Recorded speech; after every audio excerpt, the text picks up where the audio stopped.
Mexico has a plan to disrupt the Panama Canal. We've been talking about the Panama Canal and Greenland and all the trade routes and all the crazy things happening on the world around the United States and Europe.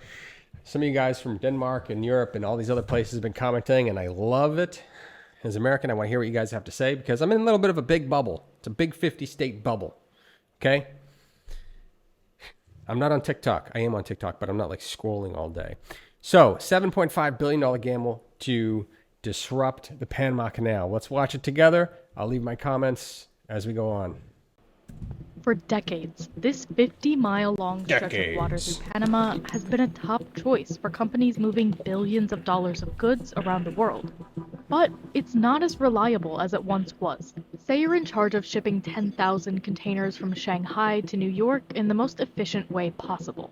Your go-to route, the Panama Canal, has raised toll prices by nearly 8 times and restricted the number and size of ships that can pass through it. That's because water levels are at an all-time low. You could reroute via Cape Horn down here, which would add nearly 8,000 miles to your journey, costing you time and money. But what if you could cut through this little stretch of land right here? Enter Mexico's $7.5 billion interoceanic corridor. Stretching 188 miles across the Isthmus of Tehuantepec, this railway aims to ease a major chokehold in what has become a global shipping mess. But it's not clear whether Mexico's alternative is going to be faster. Great graphics, okay? That's your $7.5 billion disruptor, okay? This is going to cost $30 billion before it's done. Watch. Mark my words. If they even get started. Or cheaper. This is Mexico's plan to grab a slice of the multi-trillion-dollar global shipping industry. Now, this isn't actually Mexico's first attempt to take advantage of its strategic location. The Interoceanic Railway originally opened back in 1907 to move goods like Hawaiian sugar from the Pacific to the US East Coast. But it was essentially abandoned for trade a few years later after the country's railways began to be used by armed forces in the Mexican Revolution. And a few years after that, the Panama Canal opened, offering an alternative and much more attractive route for American businesses. So, a lot of people may be wondering, what makes it viable now? There are lots of things that have changed since the beginning of the 20th century. Today, reviving the railway is part of a bigger plan by the Mexican government to spread wealth across the country. You see, the new corridor runs through the southern states of Veracruz and Oaxaca, where around half of people live in poverty. The Interoceanic Railway will carry both passengers and cargo across 10 stops between ports in the Atlantic and Pacific. The hope is that the line will eventually link up to Tren Maya, which will connect to the tourist destination Cancun once it's complete.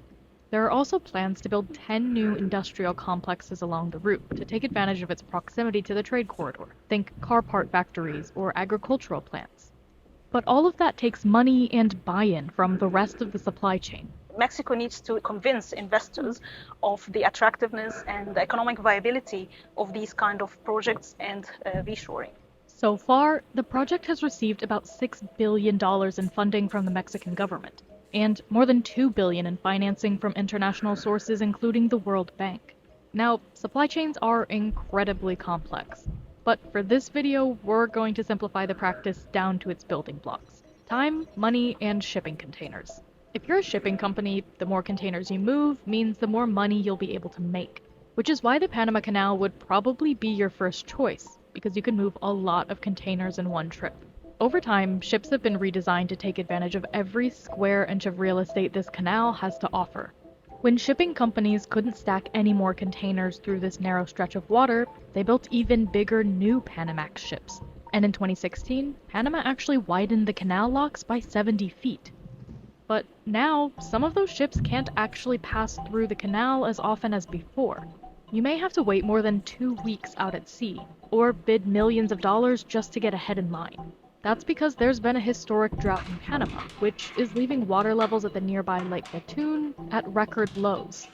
That's a problem, because the Panama Canal relies on the water from that lake to operate the lock system that moves ships through the canal, and that means shipping companies are losing time and money. That's where Mexico's interoceanic corridor could come in. Say you reroute to the port of Salina Cruz on the Pacific.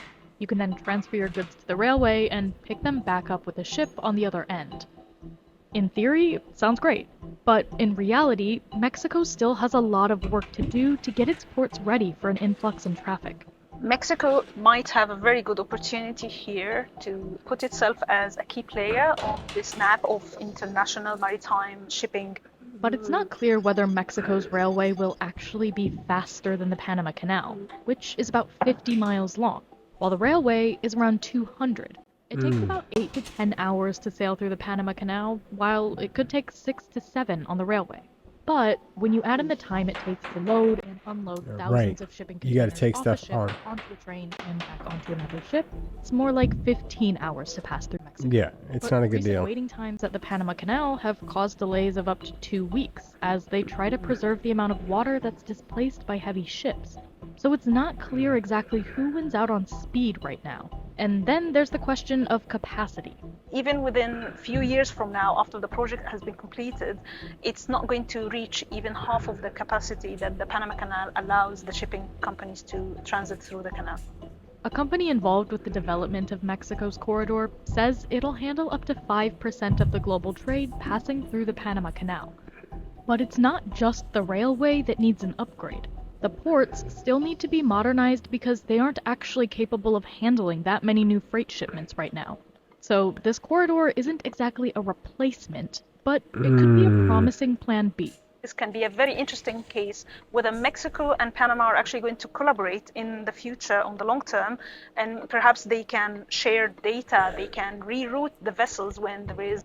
It sounds like they're clutching at straws. I know we're like, we got a few minutes left in this, but it's like, it just sounds like a non-starter to me because, I mean, every time you have to stop and move something or like retool, that's more time added, more incidents, more delays. Just to put it on a train, what if there's a problem with the train? Now the whole route is like, if it is a derailment, oh God. I think more efficient boats, smaller. It makes more sense to me if you ran smaller boats through rather than the big containers. Now you got to wait 2 weeks to displace all the water. Like if you had 3 smaller boats that didn't have to require so much water or displacement, then you wouldn't have the delay. You can keep moving, but I don't know. Choke point, whether it is in the Panama Canal or in Mexico. The Panama Canal Authority told WSJ this route remains the top choice for shippers, and that we're always monitoring potential projects that could compete with our route.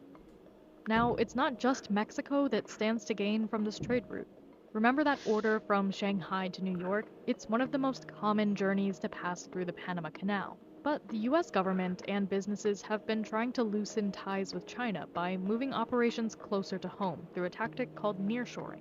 So nearshoring or backshoring is when businesses relocate their supply chain processes back home or in a near country. Mexico is benefiting from its proximity to the US as a bordering country.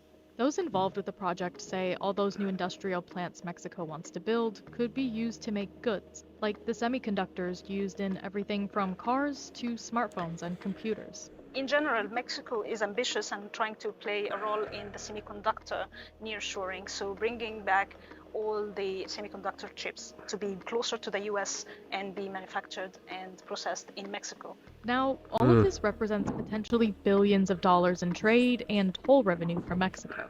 This gives a lot of influence to the country. Soft power, basically. The Panama Canal Authority is expecting to bring in $5.6 billion in revenue this fiscal year. Even a slice of that is a lot of money.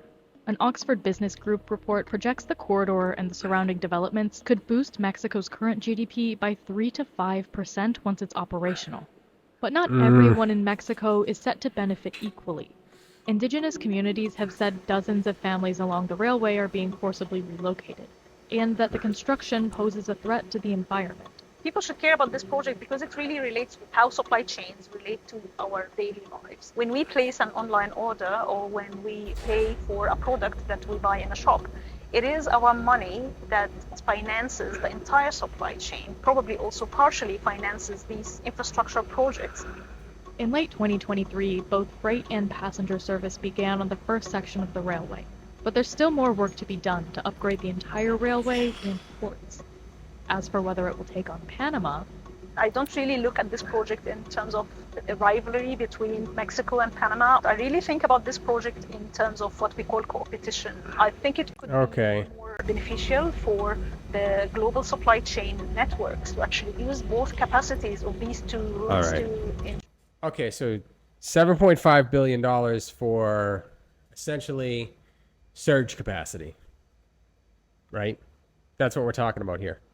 Is it going to disrupt anything? No, I think it would be, if they could pull it off, supplemental at best.